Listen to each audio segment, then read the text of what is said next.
Pecaram os filhos de Israel nas coisas condenadas, porque Acã, filho de Carmim, filho de Zabadi, filho de Zera, da tribo de Judá, tomou das coisas condenadas. A ira do Senhor se acendeu contra os filhos de Israel. Coloca a mão sobre esse texto e vamos orar ao Senhor. Pai, em nome de Jesus, fale conosco através desse texto, Pai. Através dessa palavra, que nós venhamos entender, Senhor, o que o Senhor quer falar com cada um de nós. O que o Senhor quer falar nas nossas vidas através desse texto. Em o nome de Jesus, todos digam amém. Amém, irmãos? Nesses tempos de pandemia que nós vivemos, nós vimos falar de várias pessoas que foram testadas positivo, E às vezes dá uma dor no coração. Domingo passado eu estava aqui, um irmão amado ligou e falou: bispo, eu fui testado positivo, ore por mim. E na segunda ele deu uma piorada, intensifica a oração. E é muito difícil, irmãos, quando a gente tem um amigo que traz uma notícia dessa. Essa noite nós ficamos sabendo do falecimento de uma pessoa aqui da cidade. E a gente fica muito triste. Mas eu quero falar para vocês que já há muitos anos, Acã, ele foi testado positivo. Ele foi testado positivo para o pecado. E uma morte muito pior é a morte que o pecado gera. Acã não só perdeu a vida aqui na terra, como perdeu também a sua vida na eternidade, que é considerada a segunda morte. Irmãos, muitas vezes nós não temos levado a sério essa palavra da segunda morte. Irmãos, a segunda morte ela é para a eternidade. Acã pecou e isso gerou uma morte eterna na vida dele. Nós, como igreja, devemos entender que nós temos que buscar sempre a vida, fugir do pecado, porque esse pecado, testar positivo para o pecado, ele vai gerar não só uma morte aqui na terra, mas vai gerar uma morte eterna. Então, igreja do Senhor Jesus, nesses dias nós vivemos tempos onde tudo é oferecido. Existem coisas boas em todos os lugares, aos olhos humanos, mas que levam à morte. Nós vimos aqui a vida desse homem, Acã. Ele viu algo que ele achou que era bom, mas que o levou à morte. Para nós entendermos a história, a Bíblia diz, o texto que eu até comecei a ler, Josué capítulo 1, depois da morte de Moisés, ele tirou o povo do Egito e levou esse povo até ali a divisa de Israel. Mas o Senhor falou: não, você não vai entrar na terra. E Deus levanta um outro homem para entrar com o povo na terra, Josué. E Josué, ele começa a caminhar com o povo para entrar na terra prometida. Mas para entrar na terra prometida, existia ali uma barreira, uma cidade chamada Jericó. E Josué busca a Deus, Deus fala com ele e fala: nós temos que renovar nossa aliança. É preciso renovar a aliança. E engraçado que o exército, a Bíblia, eu estava lendo, a Bíblia diz que naquela época, Josué ele tinha 632 mil homens que tiravam a espada de 20 anos acima. Esse era o tamanho do exército de Israel naquela época. E então, o que Deus falou? É preciso circuncidar. E todo aquele exército se circuncida. E depois celebram a Páscoa, renova a aliança. E então o Senhor leva aquele povo a uma das maiores vitórias, a conquistar a cidade de Jericó. Então a Bíblia diz que o exército do Senhor, o exército de Israel, conquista Jericó.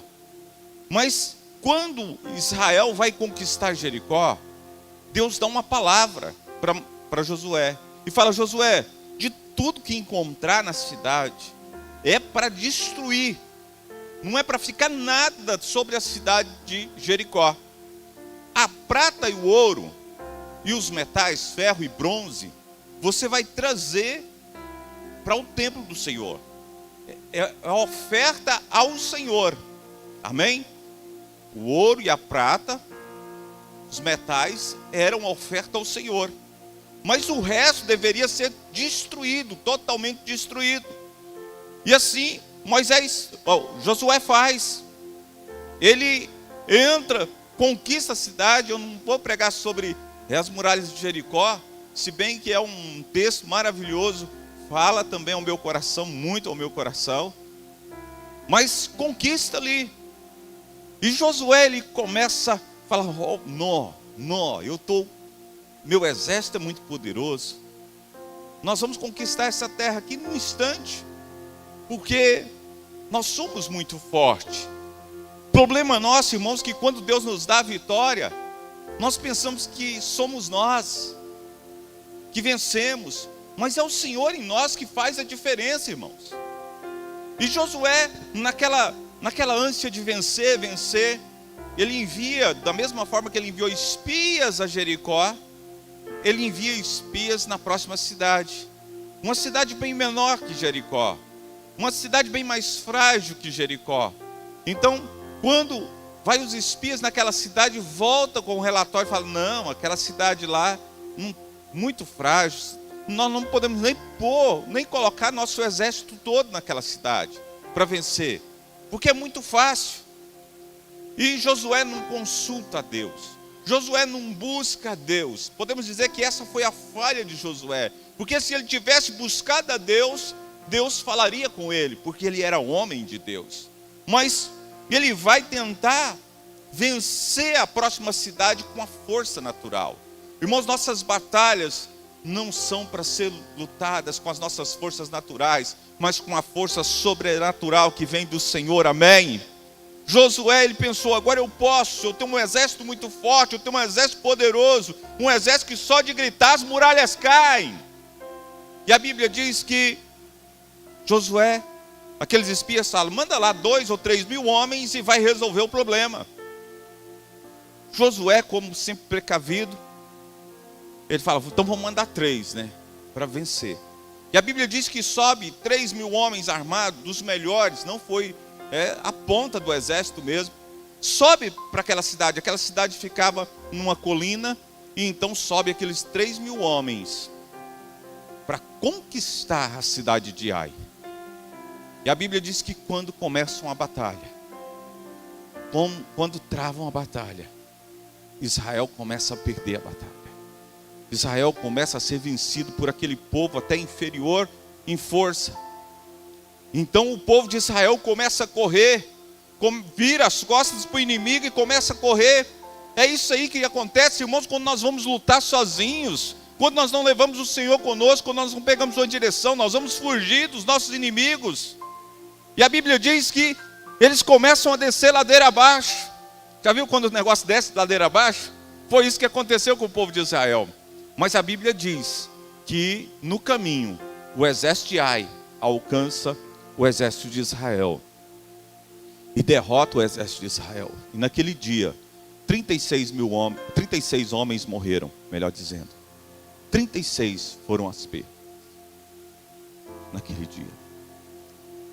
Quando aqueles homens chegam, Josué, a Bíblia diz que ele rasga as suas vestes e começa a chorar. A Bíblia diz que ele se derreteu como água e se prostra diante da arca. E Josué e todos os anciões. E começa a falar, Senhor, por que nos trouxe aqui? Por que nos trouxe nesse lugar? Para sermos devorados. Essas nações não vão mais nos respeitar. Como que nós vamos fazer?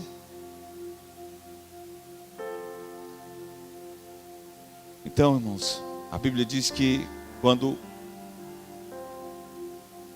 Josué está ali chorando, reclamando da vida, o que nós vamos fazer? Deus chega para Josué e fala, pare Josué, Versículo 10 diz assim: então disse o Senhor a Josué: levanta-te. Por que estás prostrado assim sobre o rosto? Versículo 11: Israel pecou e violaram a minha aliança. Aquilo que eu lhes disse,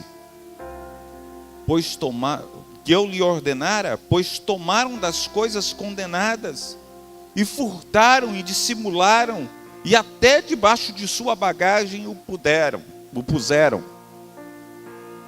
Irmãos, olha o que o Senhor disse para Josué, versículo 10. Então disse o Senhor a Josué: levanta, porque estás prostrado assim sobre o rosto.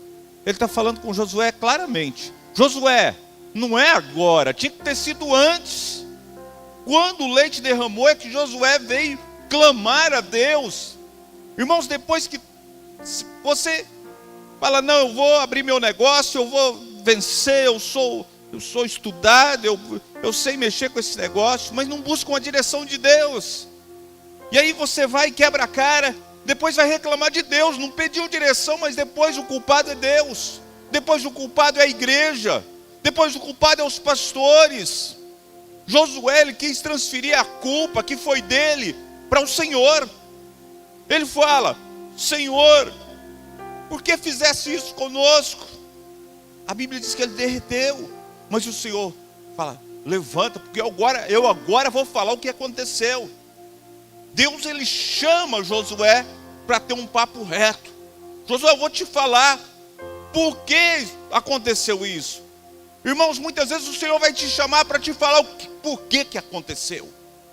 Por que aconteceu isso na sua vida? Porque muitas vezes você não pediu direção, fez do seu jeito, fez da sua maneira, não orou, não buscou, não pediu direção. Irmãos, nós devemos pedir direção ao Senhor em tudo que formos fazer, porque Ele tem o melhor para nós. Josué não pediu direção. Se tivesse pedido direção antes, Deus teria falado para Josué antes. Israel pecou e violaram a minha aliança. Houve uma quebra de aliança. Irmãos, muitos milagres, muitas vitórias não têm vindo nas nossas vidas por causa de quebra de aliança. A igreja muitas vezes tem quebrado a aliança que tem feito com o Senhor. Nós temos quebrado a aliança e queremos vencer. E Deus começa a falar com Josué: aquilo que eu lhes ordenara. Nós também Deus fala conosco através da palavra. As ordens do Senhor estão aqui. Se nós quebrarmos essa palavra, quebrarmos esse princípio, nós estamos ferindo o coração de Deus. Pois tomaram das coisas condenadas e furtaram, dissimularam, e até debaixo das bagagens começaram a carregar o pecado. Não só pecaram, mas colocaram o pecado debaixo das suas bagagens.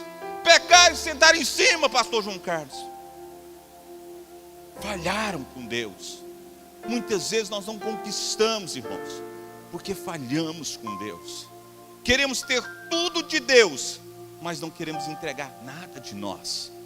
E foi assim com Acã. Queria as vitórias, queria as bênçãos, mas não queria ceder nada para Deus. É isso que nós fazemos muitas vezes. O problema de Israel foi o pecado.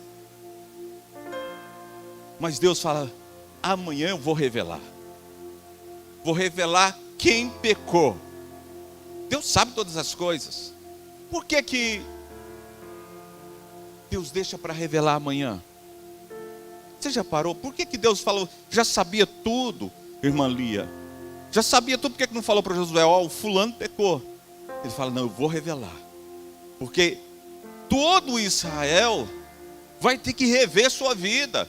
Durante a noite, com certeza, Josué falou para aquele povo, e aquele povo não dormiu. Começou a falar: será que foi eu? Será que fui eu que pequei? Será que foi a minha família? Cada um começou a revisar a si mesmo. Será quem que pecou? Será quem que pecou? Eu quero te falar nessa manhã: Deus conhece o seu pecado. Deus sabia quem tinha pecado. Deus sabia qual era o pecado, porque Ele conhece a nossa vida. Ele conhece o nosso pecado. E a Bíblia diz que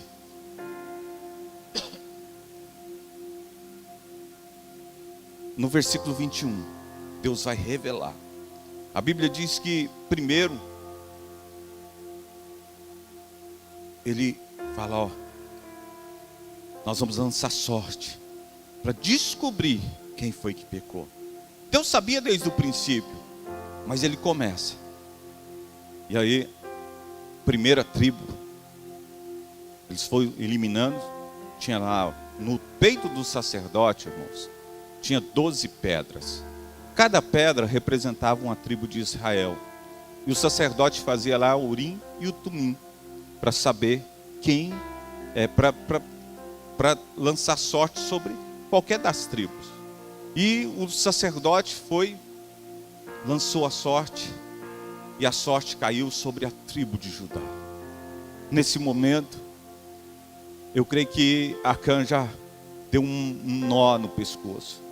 Já deve ter pensado, ixi, o negócio começou a apertar. E aí, mais um pouco, caiu sobre a família de Zera. Joga de novo, Zabadi. Vai só apertando. Lança de novo a sorte, cai sobre a casa de Acã. O pecado de Acã foi revelado. E muitas vezes, irmãos, nós não ficamos inocentes na história. Deus vai nos revelar quando pecamos. E quando a Bíblia diz que a sorte foi lançada de homem a homem por último, e caiu sobre a vida de Acã. E Josué chega para Acã: adore o Senhor. Adore o Senhor, porque o seu coração se apartou de Deus. Clame a Deus.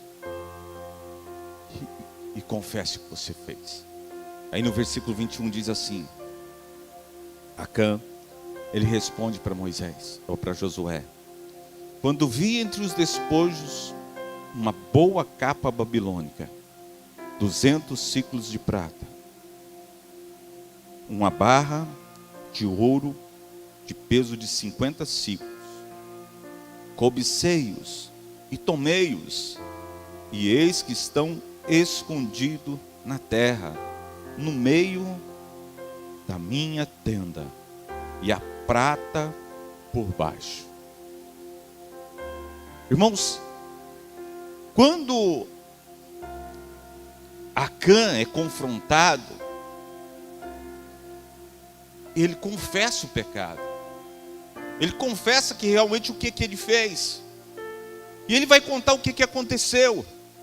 Quando eu vi, primeira coisa, ele viu. Depois ele cobiçou. E quando ele cobiça, ele toma ela para si e esconde. Irmãos, é o ciclo do pecado. Nós devemos entender que esse ciclo ele sempre vai acontecer. Começa lá em Gênesis com Eva. Primeiro ela viu o fruto. Depois ela viu que ele era bom para se comer, que era bom para o paladar.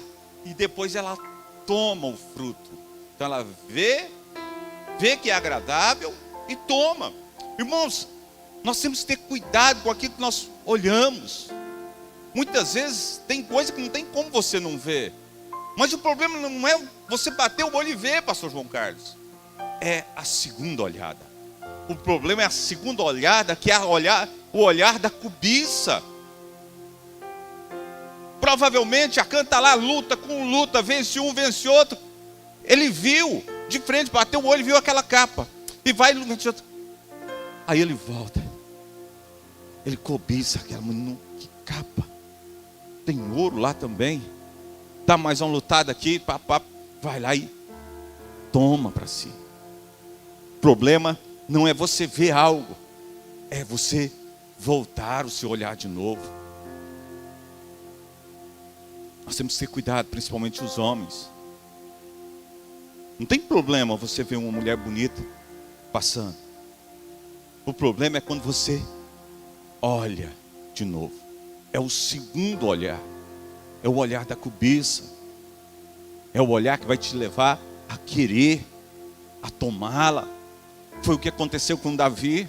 Davi todos os dias tomava banho, ficava ali todo dia, então, capaz que tomava banho também. Mas ele estava ali no terraço. Não foi a primeira vez que Betseba estava lá na casa dela. Mas foi quando ele viu ela tomando banho, e aí voltou o olhar de novo. A segunda vez, ele olha e fala, deseja aquela mulher.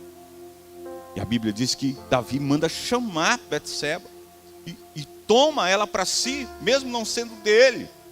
O pecado de Davi segue o mesmo padrão do pecado de Acã, do pecado de Eva.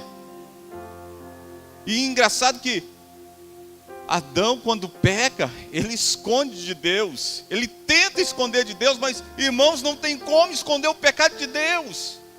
Davi, quando ele peca, ele tenta esconder o pecado. Manda matar Urias, fica de boa, busca a mulher, agora vai ser tranquilo para mim. Mas Deus o confronta. Ele leva o profeta Natan lá na casa de Davi. E a história, os irmãos já conhecem sobre a ovelha, aquele homem que tinha só uma ovelhinha e o outro que tinha muitas. A história, os irmãos já sabem. E ele é confrontado com o pecado. Irmãos, Deus, Ele conhece os nossos pecados. Ele conhece as nossas dificuldades. E esse tem sido o pecado de muitos nos dias de hoje, irmãos. O inimigo, ele trabalha ainda com a mesma estratégia. Eu vi, eu cobicei, eu tomei para mim, e depois eu escondi. Nós temos que ter cuidado com essas coisas. Irmãos, nós estamos pregando nos dias de hoje, nós estamos falando com essa igreja, mas eu nem creio que seja às vezes pregava uma pregação mais forte, nós falava, o pastor bateu. Não, eu não tenho como bater essa palavra. Eu creio como uma exortação para preparar uma igreja para morar no céu. Amém? Eu nunca tenho como bater, exortando para morar no céu. Amém? Porque nós somos um povo que vai morar no céu. Quem crê, dê um glória a Deus bem forte. Aplauda o Senhor, aleluias! É uma igreja para morar no céu, irmãos. Não adianta eu chegar aqui e falar, vocês vão prosperar, vocês vão vencer nessa terra, vocês vão conquistar tudo aquilo que vocês quiserem, aonde colocarem a planta dos seus pés, vão ser seus. Eu acredito na prosperidade de Deus também. O triunfalismo, você é o melhor, você é o mais bonito. Vocês iam sair daqui alegre, nós sairíamos alegres, até eu prego. Mas e morar no céu depois? Nós temos que preparar, isso é uma preparação, irmãos, para morar no céu. E o pecado é a barreira que nos impede de morar no céu, gente. Por isso nós temos que falar sobre ele. Ele nos impede. Acã teve as suas consequências, nós vamos ver.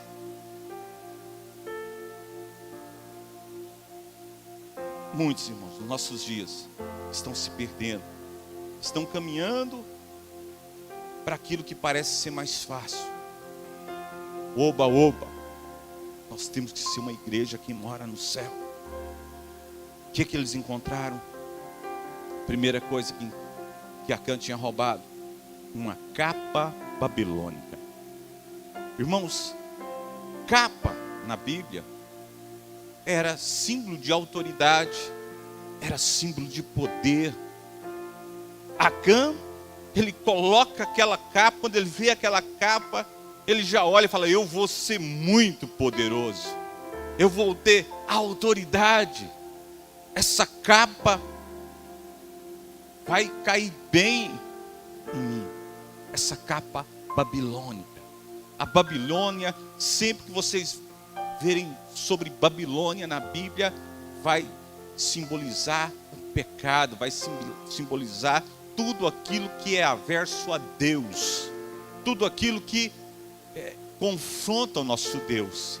Então é um poder, não um poder que vem de Deus, mas o poder do mundo. A Babilônia, se vocês lerem o livro de Apocalipse, vai representar o mundo. Então, Acã, ele rouba para si, ele leva para sua casa o poder, mas não um poder que vem do alto, mas não um poder do Espírito Santo, mas um poder do mundo.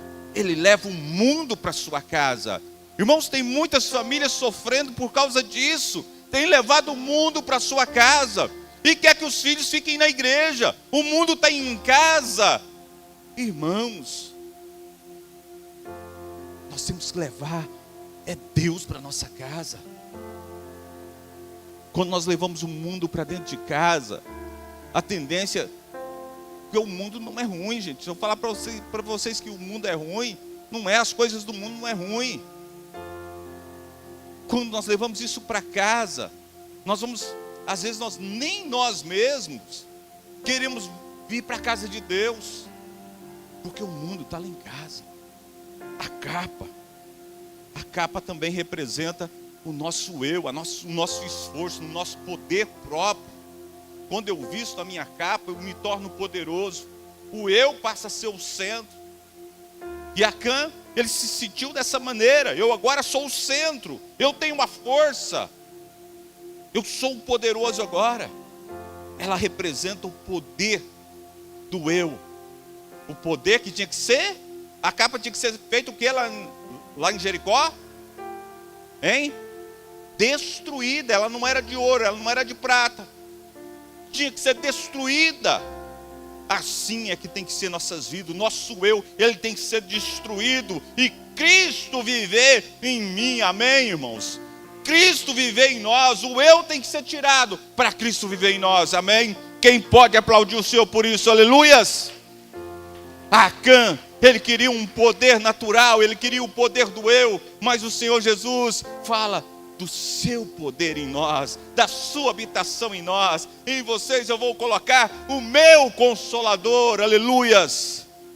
É o poder de Deus em nós. Amém? Essa capa representa tudo aquilo que nos afasta de Deus. A soberba, o poder, representa a autoridade falsa. E isso tem que ser destruído. Essa capa tinha que ser destruída totalmente. Aleluias. Os outros dois itens que Acã tinha roubado, esses dois itens eram de quem? Era para ser consagrado a quem? Era de Deus. Acã roubou o que era de Deus. O ouro e a prata tinha que ser levado para Deus, consagrado a Deus. Irmãos, muitas vezes nós queremos ser abençoados, mas nós temos roubado o que é de Deus. O que é de Deus que você tem roubado? Será que você falou um dia? Não vou falar de dízimo e oferta não, gente, pode ficar tranquilo. Será que você falou um dia: quando eu aposentar, minha vida vai ser para a obra, vou trabalhar para o Senhor. Você consagra o seu trabalho depois da aposentadoria para Deus. E aí? Se você falou isso, quem não falou não tem problema, irmãos. Mas se você falou isso, você tem feito? Ou você tem feito como Acã? Ou você jovem, quando eu começar a trabalhar, eu à noite vou trabalhar de dia e a minha noite vai ser do Senhor. Pronto, eu vou trabalhar só para o Senhor à noite. Se você falou isso, será que tem feito isso? Eu não falo só com os que estão aqui não, falo para os que vão nos assistir hoje, amanhã, depois, os que estão assistindo. O que de Deus você tem deixado lá na sua casa? O que de Deus você tem guardado e enterrado? o que de Deus você tem roubado. O ouro e a prata era de Deus, era consagrado a Deus. E Acã vai e toma o que é de Deus para si. Depois nós vamos ver as consequências do que isso vai gerar ainda. Prata, irmãos, a prata representa a redenção. A base de tudo, o meio de aproximação entre o pecador e Deus. Então, sempre que você vê falar de prata na Bíblia, representa a redenção que nós recebemos em Cristo. Só Cristo pode nos aproximar de Deus.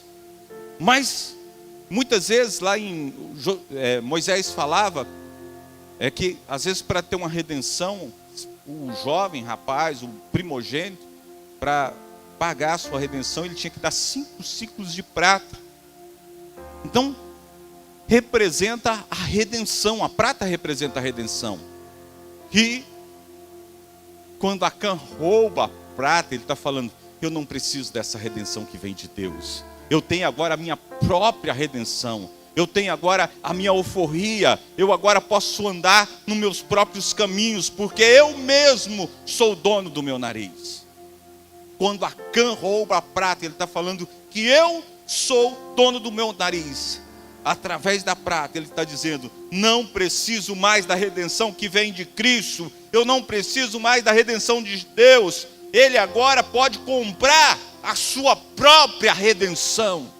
Irmãos, tem muitas pessoas que pensam que pode comprar a sua salvação, que pode se aproximar de Deus através daquilo que ele tem.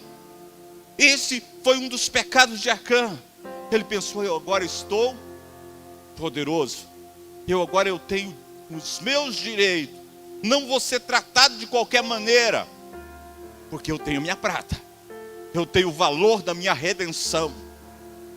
Eu não preciso mais de uma redenção que vem de Deus, porque eu tenho a prata.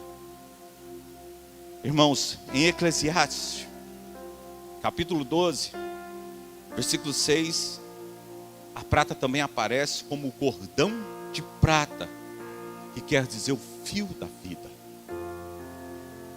O que isso quer dizer? Eu sou o dono da minha própria vida. Eu agora tenho a minha vida em minhas mãos. Eu tenho o poder sobre a minha vida. A minha vida está sobre minha mão. Quantos cristãos, irmãos, estão pensando dessa forma? Quem tem o controle da minha vida sou eu. Quando Acã rouba a prata, ele está falando isso também. Eu tenho o controle da minha vida. Eu tenho um cordão de prata. Eu tenho até 2 quilos. A quantidade aqui, ó, de prata, deixa eu ver aqui. 2,4 kg de prata. Eu tenho muita prata. Eu não preciso mais. 200 ciclos. 2,4 kg. O ouro era o metal usado no santuário, símbolo da divindade de Cristo. Irmãos, o ouro na Bíblia ele é símbolo da divindade do Senhor Jesus. Por outro lado, irmãos, no nosso meio e até nos dias de hoje, e naquela época também, o ouro era símbolo de riqueza. Quem tinha muito ouro era rico. E ele achou ali uma língua, uma barra de ouro de 600 gramas. Osiel, quanto que custa 600 gramas de ouro hoje? Do bom, é do bom, lá era do bom. 210 mil reais, só a barra de ouro. 210 mil no dinheiro de hoje. Então é símbolo de riqueza. O ouro fala de riqueza. Com o ouro que Acã acha era o símbolo da sua riqueza, era símbolo do seu poder naquele lugar. Mas com o ouro, irmãos, Israel pegou o ouro. O ouro, quando ele não é bem usado, ele leva à perdição. A Bíblia diz que Arão fez um bezerro de ouro para adoração com aquele ouro. Muitas vezes, e aquilo que era para ser bênção, aquilo que representar o Espírito, ele representa a pureza de Jesus, a divindade de Jesus, passou a ser um escárnio, passou a ser símbolo de tristeza para Deus, passou a ser símbolo de adoração, de idolatria. E é o que o ouro tem feito nos nossos dias hoje mesmo. Tem sido símbolo de idolatria e riqueza. Irmãos, não é errado você ter riquezas, não é errado você ter ouro. É os fins que você vai dar a esse ouro. Porque o ouro é como uma faca, pode servir para cortar um legume, para nós alimentarmos. Mas serve também para matar uma pessoa. Então é o uso, não é o ouro, é o que Acã fez com ouro, não é o que Acã queria fazer com aquele ouro, é que tornou motivo de vergonha, motivo de escárnio e de derrota. E a Bíblia diz, no versículo 21 ainda, estão escondidos na terra, no meio da minha tenda, e a prata por baixo. Irmãos, o furto, o pecado de Acã estava escondido na terra, estava no meio da sua tenda. Quer dizer, a tenda era a casa deles, irmãos. Ele tinha levado o pecado e escondido dentro da sua casa. Irmãos, quantos têm levado o pecado para dentro de casa? E aquilo foi sinal de derrota para todo um povo. Pode ter certeza, o nosso pecado, ele vai atingir todos que estão na nossa volta. Quando Acã peca, Deus fala, Israel pecou. Com certeza Acã era um líder ali naquele exército. E por causa de Acã, 36 homens morreram. Irmãos, quando nós pecamos, quando nós que servimos a Deus pecamos, muitos que estão em nossa volta vai morrer por causa do nosso pecado. Quantos vocês já viram morrer pelo caminho por causa de pecado de líderes? Não só aqui em Itapuranga, mas em vários lugares. Pessoas que servem a Deus, mas por causa do pecado do líder, morre espiritualmente, não fisicamente. Isso foi o que aconteceu com Acã.